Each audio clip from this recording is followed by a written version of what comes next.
Hello students, let's discuss worksheet number 5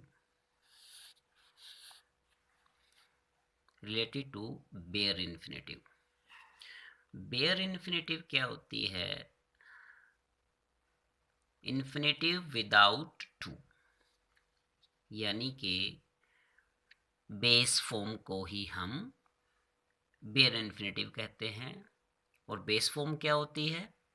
verb की first form, यानी कि जहाँ जहाँ पर हम वर्ब की फर्स्ट फॉर्म यूज़ करते हैं या टू के बगैर बेस फॉर्म यूज़ करते हैं, वो कुछ वर्ड्स हैं जिनको हमें माइंड में रखना है। वो वर्ड्स हम इस वर्कशीट में डिस्कस करेंगे। जैसे देखिए, read the following examples. You must see your doctor today. We all should teach at least one underprivileged child. In the above examples, the infinitives has been used without to.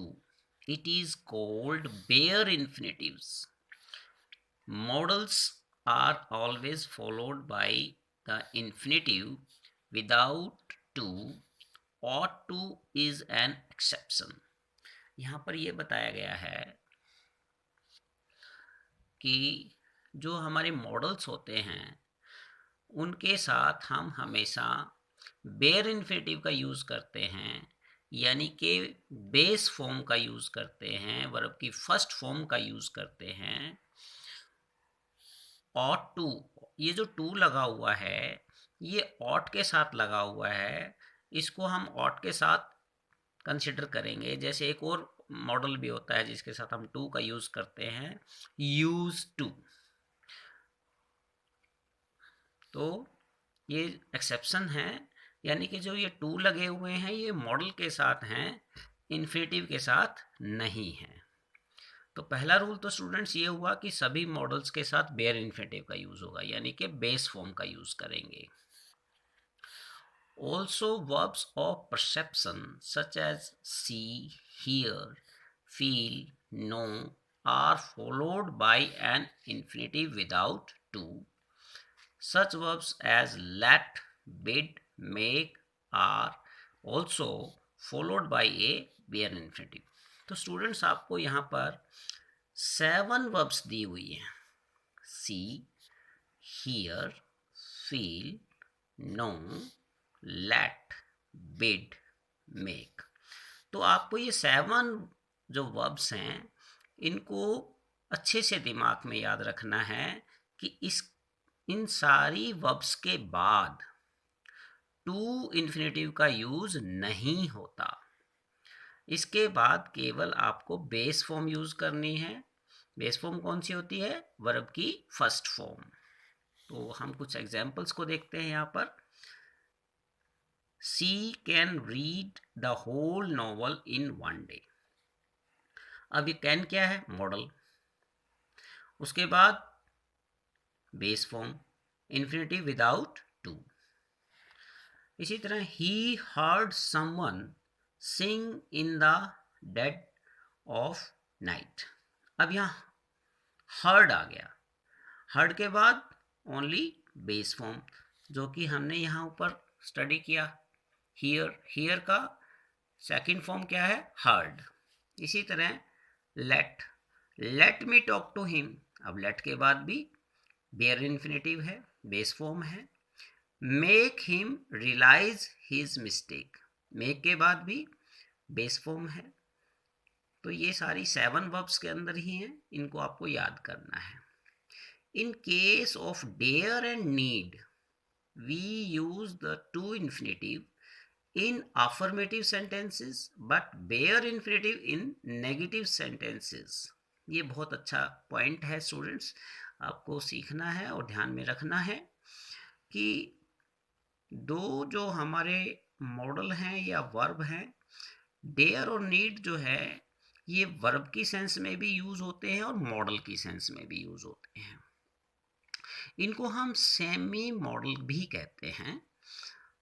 जब हम dare और need के साथ affirmative sentence बनाएंगे तो उसके साथ तो हम टू का यूज़ करेंगे, और जब हम इन दोनों के साथ नेगेटिव सेंटेंस बनाएंगे तो उसके साथ टू का यूज़ नहीं होगा।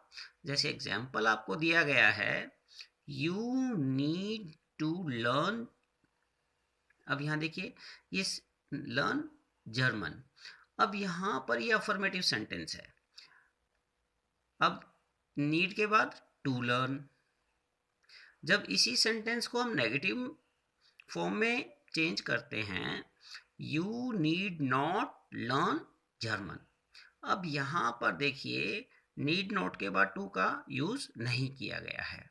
तो ये बहुत ही इंपॉर्टेंट पॉइंट है कि नीड और डेयर के साथ जब हम अफर्मेटिव सेंटेंस बनाएंगे तो टू का यूज़ होगा, और नेगेटिव सेंटेंस में जब नॉट यूज़ होता है उसके बाद टू का यूज़ हम नहीं करेंगे।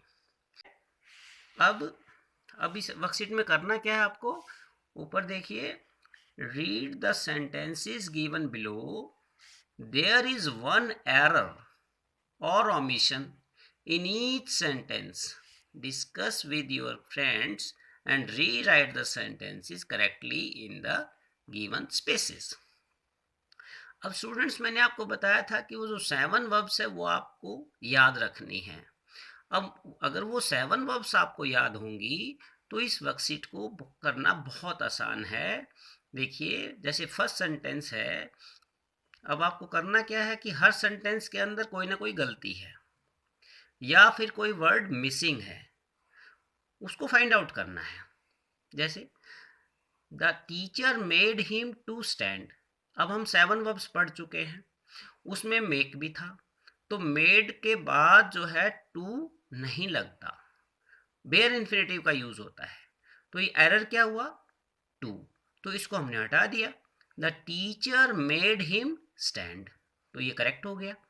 इसी तरह अभी हमने रूल पढ़ा, you need not to do it, यानी कि नीड नॉट और डेयर नॉट के बाद टू का यूज नहीं होता, तो हमने इस एरर को हटा दिया है यहाँ पर, और ये सेंटेंस करेक्ट हो गया है, you need not do it. अब फिर नेक्स्ट सेंटेंस में क्या है, लेट, लेट के बाद भी बेयर इन्फिनेटिव यूज होता है, टू का यूज नहीं करेंगे, let them enter the room, तो टू को हटाने के बाद ये सेंटेंस करेक्ट हो गया है। अब ये तो हुआ एरर की बात, जो वर्ड रॉन्ग था उसको हमने हटा दिया।